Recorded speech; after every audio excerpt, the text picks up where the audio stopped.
lah tuan-tuan. Ini tidak. Apa yang orang cakap, apa yang mereka cakap, kita kata betul di belakang.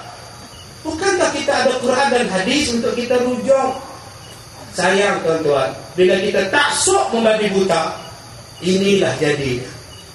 Fikir-fikirlah tuan-tuan.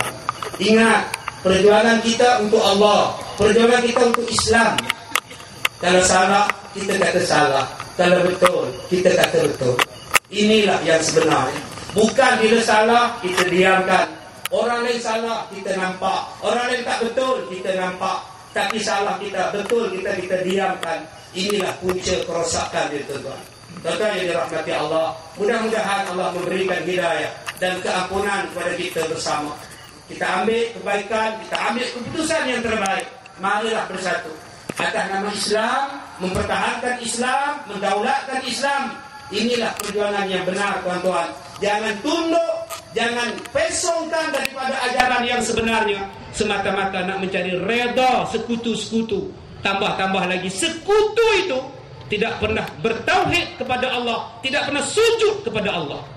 Tuan-tuan, memanglah orang Melayu kalau kita nak bersatu memang salah banyak lah.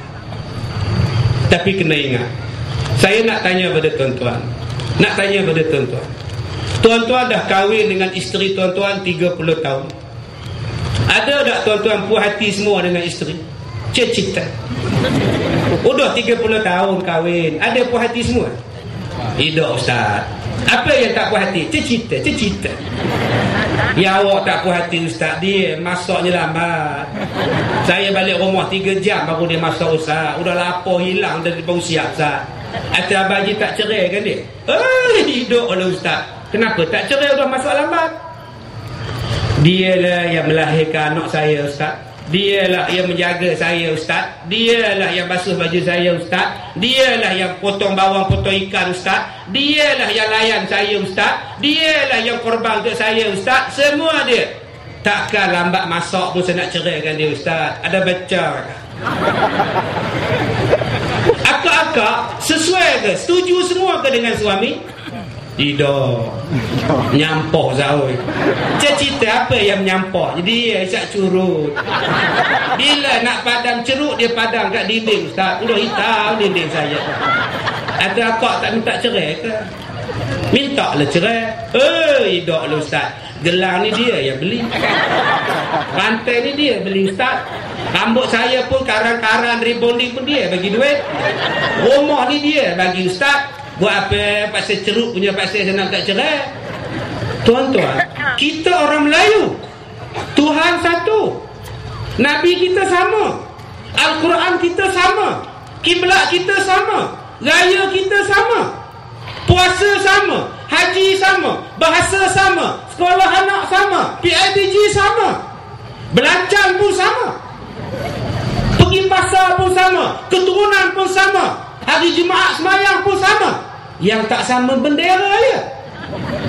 Kenapa berpecah? Hanya kerana bendera. Astaghfirullahaladzim.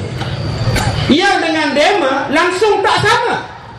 Tuhan tak sama, Nabi tak sama, Quran tak sama, kiblat tak sama, masjid tak sama, puasa tak sama, babi tak sama, ini tak sama, semua tak sama, bendera pun tak sama. Kenapa boleh baik? Kenapa boleh baik? Sayang sangat-sangat pasal apa? Fikirkan tuan-tuan apa yang saya cakap. Yang terakhir, tuan-tuan, dalam kita nak dakwah kepada orang, kita kena baik dengan semua orang. Saya dah baik dengan orang tuan-tuan. Saya dah tunggu orang depan rumah saya dah 6 tahun. 6 tahun saya duduk depan pintu pagar rumah saya. Siapa yang lalu depan rumah saya, Assalamualaikum, Assalamualaikum, Assalamualaikum. Yang saya jumpa semua saya senyum. Yang saya jumpa semua saya bagi salam. 6 tahun. Sekarang tuan-tuan tengok, saya pergi mana pun, budak-budak Ustaz Kazim. Anak muda Ustaz Kazim. Anak dara Ustaz Kazim. Sebab kita baik. Saya baik dengan semua orang. Inilah Islam. Ini tidak lain sikit marah, lain sikit masam. Saya dapat mesej ni tuan-tuan, nak datang ceramah ni, punya banyak orang maki saya. banyak. Nak ceramah dengan Asali pun tak boleh. Ada saya ngutuk siapa? Saya tak sebut apa. Saya tak sebut pun. Tak pasal apa yang Ustaz ceramah dengan Asali? Sebab dia panggil. Kenapa Ustaz tak ceramah dengan Mahfuz ke apa tu? Dia tak panggil. Itu je sebenarnya. Cuma panggil. Saya datang juga. Bahasa saya inilah juga. Koma tak panggil, koma marah saya. Dengar kabarnya Ustaz nak tanding dah tiket BM. Iyalah, dah koma tak bila. Pokok suka saya lah saya nak tanding parti mana pun. Dia akan peduli pasal apa. Tapi ingat, kalau saya bertanding atas mana-mana tiket pun, saya win di candidate. Sebab apa? Sebab semua kawan saya. Orang hijau kawan saya, orang biru kawan saya, semua kawan saya. Saya baik. Baiklah sama-sama orang. Sebab tu kita kena campur dengan orang. Campur dengan orang. Mana boleh seronok sendiri tuan-tuan. Duk memaki orang. Asal ceramah, bodoh. Siapa ambil 500? Bodoh. Hang lah bodoh. Orang bagi tak mau ambil. Macam-macam lah. Apa ni? Bodoh. Haram jadah. Bodoh. Bila main pilihan raya, pangkahlah saya. Orang jawab tadi, bodoh. Apalah tuan-tuan, duk bodoh apa? Islam tak pernah guna perkataan itu.